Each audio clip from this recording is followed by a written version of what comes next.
paralyzed from the neck down. That's been the life of Becky Reeve for more than 6 decades. Some studies show many paraplegics live only 7 to 12 years once diagnosed. Becky is now in her 80s, and her story is much more than simply beating the odds.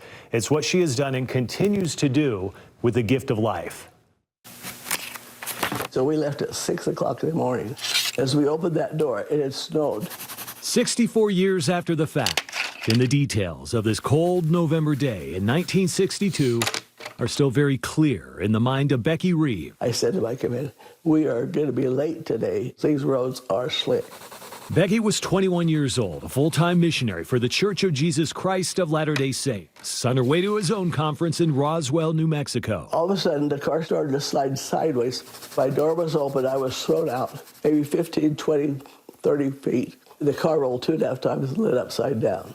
In the middle of the desert, Becky lay helpless on the ground. Breathing was difficult and moving impossible, so she prayed. And so I just closed my eyes. I said, Father, I am in trouble. Please help me.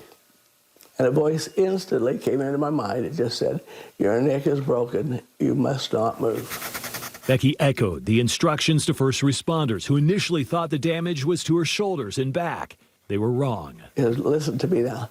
You've got a broken neck. Treat me like a broken neck. So they put a collar on me, put me on a board, and put me in the ambulance. What happened that day likely should have taken the life of Becky Reeve.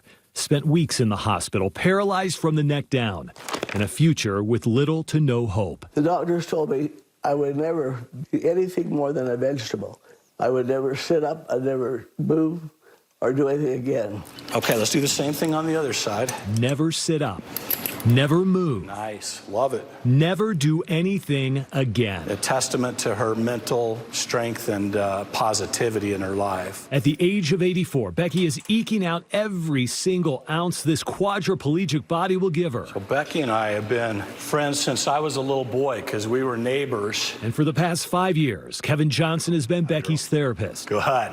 Awesome. Ever since the accident, she has spent countless hours in the gym, pushing and pulling and lifting and likely the Iron Cross, beautiful. Extending her life by exhausting every allowable movement in her arms. One of the oldest living quadriplegic patients in America. There you go, good. I benefit more from our workout sessions than she does.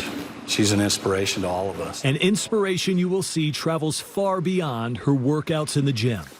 And this one was what, like when you were 8? Mm-hmm. Before the accident, Becky had a pretty ordinary life in Salt Lake. One of 8 children. She attended Olympus High, then BYU, with the idea of marriage and starting her own family. A lot of really fun pictures. But during her junior year, Becky's goal of becoming the best mother in the world was put on hold after meeting with her bishop. Oh my gosh, I'm going on a mission. I guess I won't be the greatest mother in the world, but I'll go out and I'll be the greatest missionary. Becky was called to the Western States Mission, a call that even after the accident, she never questioned. He could have healed me, he could have stopped it, he could have done anything he wanted, but I think he just changed my assignment. A new assignment with the same goal. Right? Be an instrument in the hands of God by pointing others to Jesus Christ. The glaring question, though, was how. So I thought, what can I be? What can I be? Then I decided, I know, I'll be a cripple. I don't know how, but I'll be the greatest cripple the Lord's ever made. Since then, I've changed my thoughts. I said, no, I'll be the greatest follower of Christ. And it's the combination of those two things right there, the physical and the spiritual, not just giving Becky purpose, but helping others see their purpose through her. In the past 60 years, Becky has worked and battled and struggled just to sit upright in a wheelchair, stand with a little assistance. She was crowned Miss Handicap Utah and runner-up on the national stage. Speaking at firesides and devotionals, serving alongside her mission-presiding parents in Southern California. She beat cancer and strokes, all of it documented in books. Some with sketches, some with photographs, and all of it... I hold a pencil in this hand, and then just type one letter at a time. Typed out and authored... Type pages and pages and pages and pages. ...by Becky Reeve herself. Each of those pages documenting her challenges, her accomplishments, her heartaches, her blessings, her disappointments, her God-given miracles. Becky has pressed that pencil to keyboard millions and millions of times. In the end, hoping for just one thing. After every chapter of her life has finally been written, it will be known. Accident or not, paralysis or not, handicap or not, Becky Reeve loves her Savior Jesus Christ, and that is all that matters. None of us would make it without him. To me, that's the only thing that matters.